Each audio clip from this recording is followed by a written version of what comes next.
Welcome to Chapter 7, Lead Follow-Up. Now, I talked about the importance of lead generation. That's the hunting portion of it. That's where you got to get out there and find business and bring them in. Now, that's a fantastic way to make a very successful, lucrative career. However, you can't scale that, and it can get pretty tiresome. This is where you're going to be able to actually scale your business, probably even take your foot off the gas pedal, not even work as hard, and see your business grow double, triple, if not quadruple than what you would do if you just focused on lead generation. Your database is the single greatest asset that you have. One of the biggest mistakes I see from agents, and I made this mistake myself, is they get super focused on just the lead generation. Lead gen is one side of the coin. This is the other. It's the yin and yang. You need to make sure that you're staying top of mind with your database, you're providing value consistently, and I'm guaranteeing you, you're gonna see a huge amount and increase in referrals as well as business in the long run. Now, I compared lead generation to hunting. This is farming. So if you're hunting, you have to eat what you kill, and that's all that you can do.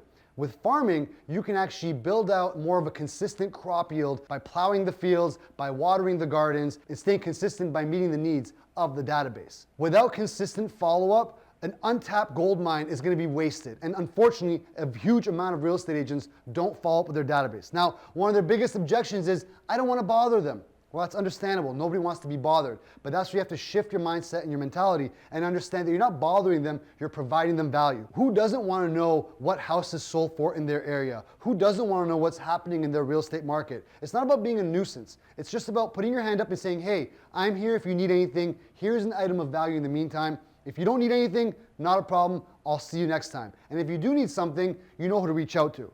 Most people have room in their minds for maybe 2, maybe 3 names for a particular industry. So in real estate, you want to be the first or second person that somebody thinks of. You want to be at that table. So the way you're going to do that is by making sure you're staying top of mind, you're consistently providing them value. When the time comes, they know who they're going to reach out to. Now, why staying top of mind matters?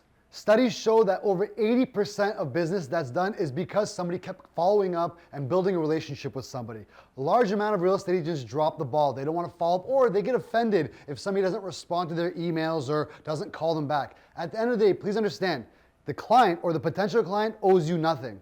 You are a service provider. You are here to provide value. You're here to earn the business. So your goal is to constantly just stay top of mind, provide the value, and hope that when the time comes, they're going to reach out to you.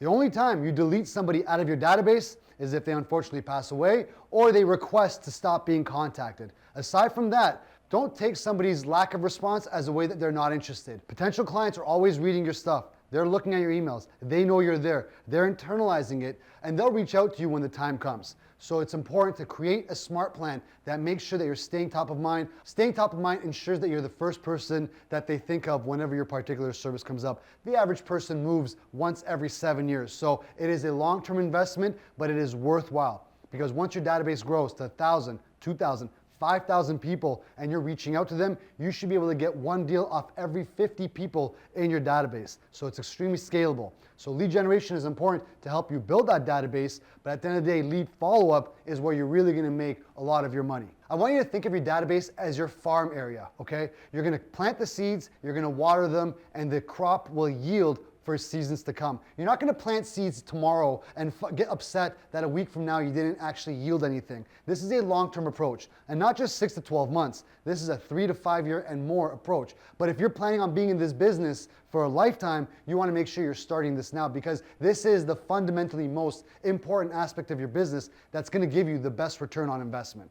So make sure you're staying top of mind. You've tiered them off into their appropriate categories. Don't make a huge mistake that a lot of agents make, which is just sending a blanket generic email or a generic contact to everybody. You want to tier off your database into specific segments. Are they buyers? Are they sellers? Are they past clients? And you want to give them value specifically important to each of them. So make sure you do that, stay consistent, follow up with them, and I promise you, you're going to yield crops for seasons to come. Steps to effective database management. Like I mentioned earlier, the biggest mistake you can make with your database is lumping them all together and doing the exact same generic responses. You don't want to do that. you want to hone in your messaging specific to what type of lead you have in your database. Now, as real estate agents, you've got buyers, you've got sellers, you've got past clients, you've got advocates, people who are floating your flag anywhere they go, and then you've got potential leads. And each of those are going to have a different way that you're going to communicate them. Now, in the PDF I've included for this chapter, we actually break this down to help you identify easier ways to create smart plans to stay top of mind,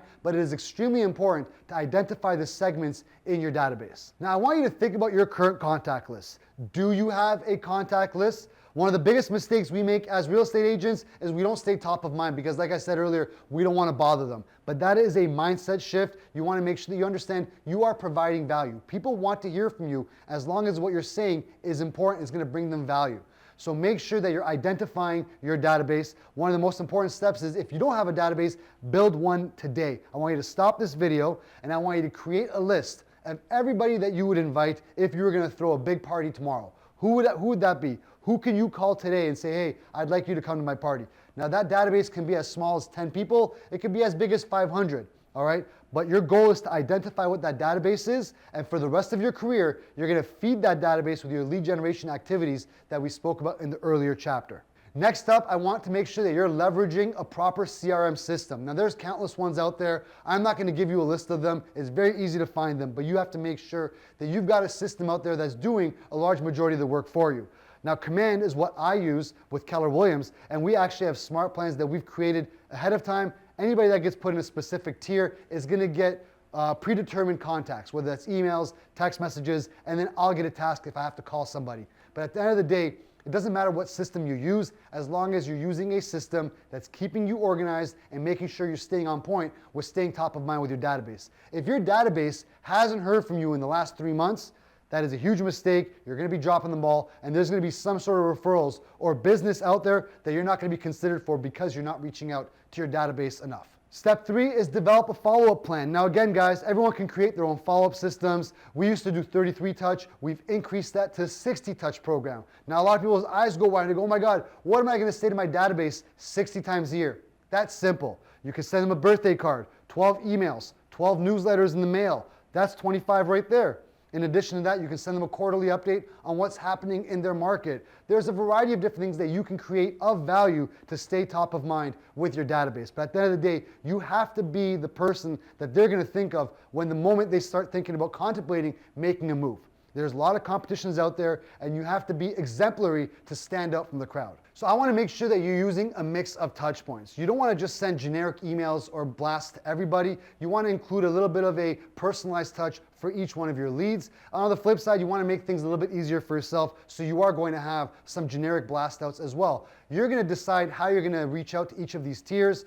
You might have generic emails being the majority of your contacts for the basic leads, but when you have an advocate, you're going to actually have a lot more personalized touch points with calls, texts, and emails. The choice is yours. There is no right or wrong answer, but the key is to make sure that you're staying top of mind and you're reaching out to the people that are in your database. So when the time comes, they know who to reach out to, and that's going to be you. And lastly, provide value. All right, you're not going to just want to reach out to everybody and say, hey, do you want to buy and sell? No? Okay, buy. You want to provide value. You are the expert in this field. And there's a lot of different topics that people are going to find interesting and of value. What's going on with their property values, what's happening with the market, what's happening with interest rates, a variety of different topics that you can come out with to give to your database, and they're going to be able to take that information and do whatever they want with it, and then when the time comes, they'll reach out to you if they have any questions. So personal story, when I did a lot of my lead generation, one of the biggest balls that I was dropping was the fact that I wasn't actually following up with my database. I was so focused on just generating more and more leads. I was doing a fantastic job on that front, but I really was dropping the ball with staying top of mind with my client base. The biggest change I made to my career was I created a smart plan for my database. And as I got better at it, I created better smart plans, more niche down to my database. But at the end of the day, I made sure to send my database a newsletter monthly, an email updating them on the most recent sales in the area, market stats, personalized CMAs, a variety of different things that I kept adding to my repertoire. And I really started to see the traction coming in after the first year. My referral rate jumped up by 50% when I started implementing the smart plans with my database, and my business more than doubled. I didn't do anything else. My lead generation activities were staying the same, and my database updates were just something that I systemized and made sure that was going on in the background. And I would do a quarterly call, maybe even one call every 6 months. But that is really where I saw my business really take off. So I can't stress the importance of this enough. Lead generation, extremely important, okay? But lead follow-up is where the business is heading. You don't want to be transactional. You want to create relationships with people. You want to show them that you're a professional, that cares, that can be relied on. And this is where you're going to do that. So why does this work? Well, it's easy. People tend to do business with people that they trust and that they can rely on. By continuously staying top of mind, you're showing that you're a professional, that you do this business day in and day out, and you're not a fly-by-nighter. You build trust, you increase visibility, and you position yourself as the go-to expert in your marketplace. Now, to help you implement what you've learned, I've created 2 valuable resources. One is a CRM setup guide, which is a step-by-step instructions to choose and set up a CRM tailored to your business, to organize contacts effectively using tags and categories, and automate workflows for efficiency. 2, we have an email follow-up sequence template. These are pre-written email templates tailored to real estate scenarios, whether they're new leads, whether they're past clients, or general check-ins. Make sure you download these so you can implement them in your business today. Your database is a goldmine waiting to be tapped today. I want you to download these templates. I want to make sure that you're implementing smart plans today for your database. If you don't have a database, I don't want you to go to the next chapter until you've created a database that you're going to stay top of mind with. And when your lead gen activities, you're going to keep adding to this database, that number should consistently grow day in and day out. The worst thing you can do is have a stagnant database that is not growing and that you're not generating business from, because that is the greatest opportunity in your business. Nurturing your database doesn't just grow your business, it creates trust over a lifetime and helps you build a lot more referrals than you normally would get. So make sure you implement those necessary steps, and once you're done, I'll see you in the next chapter.